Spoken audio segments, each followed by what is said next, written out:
Hi friends. आज की story है एक ऐसे डेडली सीक्रेट के बारे में जिसे 200 साल तक हम सबसे छुपा कर रखा गया। और आज की इस वीडियो में हम उसी सीक्रेट के बारे में जानेंगे। तो शुरू करते हैं। दोस्तों, सर आइजैक न्यूटन को यूनिवर्स के सबसे ब्रिलियंट माइंड्स में से एक बोला जाता है। अपने 84 साल के जीवन में उन्होंने शायद किसी और से ज़्यादा ही किया था इस यूनिवर्स को समझने के लिए जिसमें हम सब रहते हैं।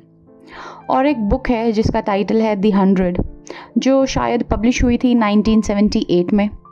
और उस बुक के according Newton second most influential person है हिस्ट्री में, और वो भी जीसस क्राइस्ट, जिन्हें भगवान का एक्चुअल बेटा यानी कि सन ऑफ गॉड माना जाता है, उनसे भी एक रैंक पहले।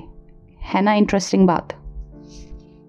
ऐसा माना जाता है कि हिस्ट्री में काफ़ी दिग्गजों को उनकी मौत के बाद ही सराहा जाता है, बट न्यूटन अपने लाइफ टाइम में लेजेंड थे। एक फोर्स ऑफ नेचर जिनकी बुद्धि ने ह्यूमन नॉलेज को एक नई लाइट दी। 1705 में उन्हें क्वीन एन ने नाइट की उपाधि दी थी, और बाद में वो फर्स्ट ऐसे साइंटिस्ट बने जो कि वेस्टमिंस्टर एबी लंदन में दफन है। एक ऐसा रेस्टिंग प्लेस जो सिर्फ राजशाहों के लिए रिजर्व्ड है। ये सब बहुत ही कॉमन बात है जब आप हिस्ट्री के ग्रेटेस्ट माइंड हो।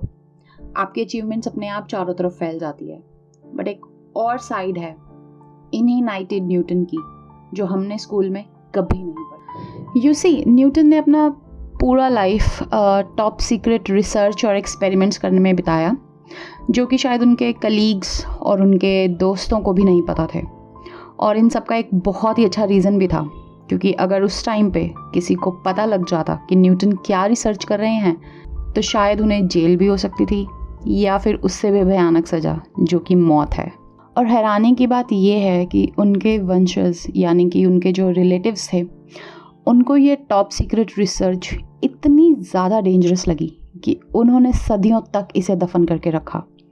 और जब न्यूटन की मौत के 200 साल बाद इन टॉप सीक्रेट रिसर्चेस को खोला गया तो उसने एक साइंटिस्ट के ब्राइट दिमाग की डार्क शैडो को दिखाया।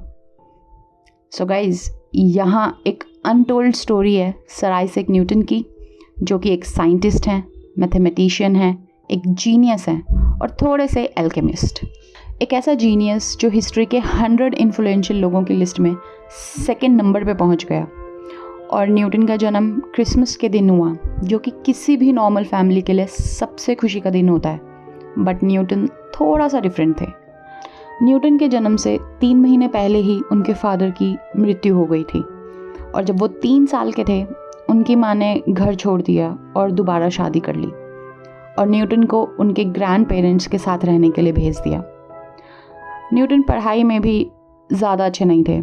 उन्होंने अपनी स्टडीज़ को सीरियसली लेना तब स्टार्ट किया जब उन्हें लगा कि अपनी वर्थ प्रूव करने का बेस्ट तरीका यही है कि अपने आप को लोगों से स्मार्ट साबित करो, जो कि आई थिंक एक हद तक सही भी है।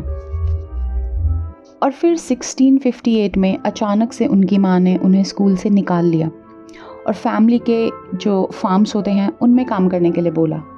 बट लकीली न्यूटन के एक स्कूल मास्टर ने उनकी मदर के माइंड को चेंज कर दिया, और द रेस्ट एज दे से इज़ हिस्ट्री। देखते ही देखते न्यूटन कैम्ब्रिज पहुंच गए। 24 साल की उम्र में न्यूटन ने एस्टेब्लिश कर लिया था फंडामेंटल्स ऑफ कैलकुलस को, डिस्कवरी कर ली थी complex multi coloured nature of light की, और काम करना शुरू कर दिया था जिसे हम सब जानते हैं यूनिवर्सल थ्योरी ऑफ ग्रेविटी पे।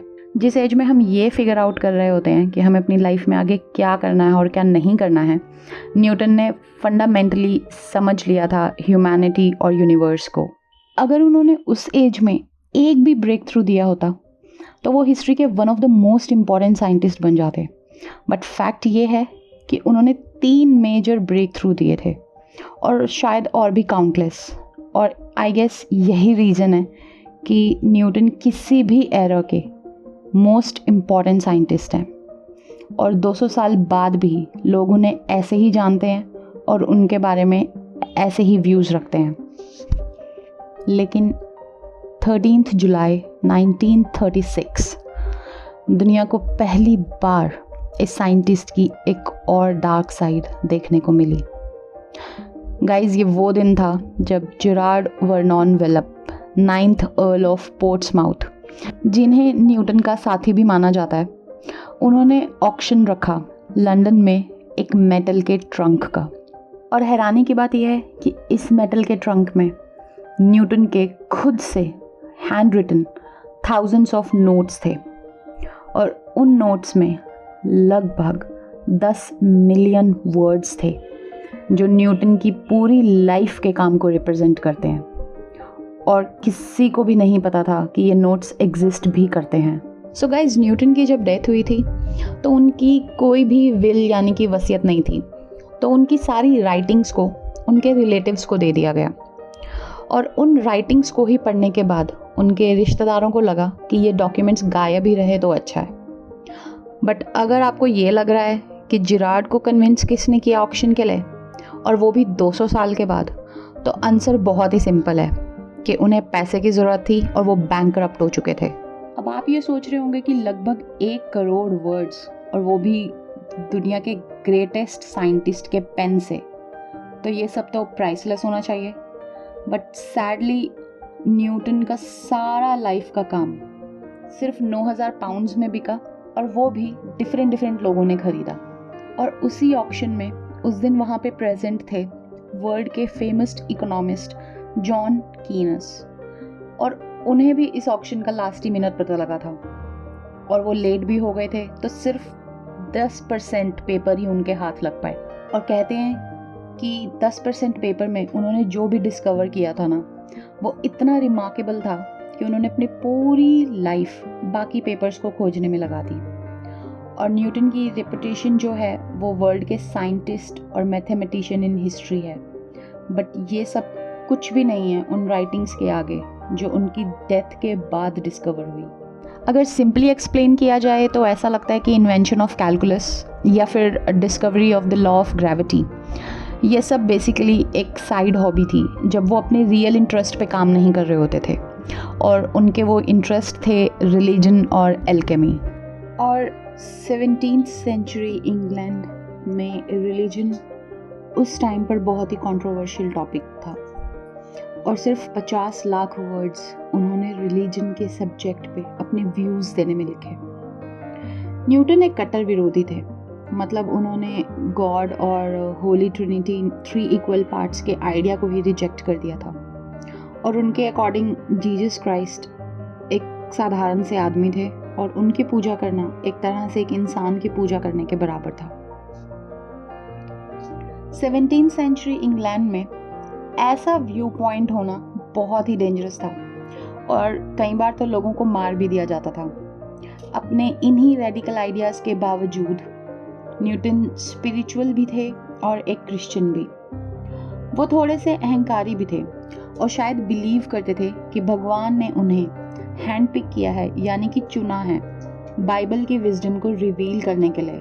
बहुत सालों तक वो बाइबल में कोई इमेजिनरी बाइबल कोड्स ढूंढते रहे, और उन्हें लगता था कि ये जो कोड्स हैं ये नेचर ऑफ यूनिवर्स के सीक्रेट्स रिवील कर सकते हैं। इनकी एक मैन्यूस्क्रिप्ट जो कि 1704 में लिखी गई थी, उसमें उन्होंने क्लूज यूज़ किए जो उन्हें एक बहुत ही पुरानी बुक, जिसे बुक ऑफ डैनियल बोला जाता है, उसमें से मिले थे। और कहा जाता है कि ये वही बुक ऑफ डैनियल है जो एपोक्लिप्स के टाइम को कैलकुलेट करती है।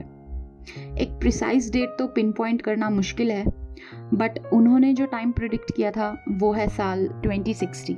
I know it's scary. तो दोस्तों, न्यूटन के रिलीजियस व्यूज़ चाहे जो भी हो, बट उनका जो एल्केमी में इंटरेस्ट था वो, इसे हम एक पिंच ऑफ प्रोटोकेमिस्ट्री या फिर एक टाइप का कोई जादू या फिर सिंपल डिल्यूजनल बुलशिट बोल सकते हैं।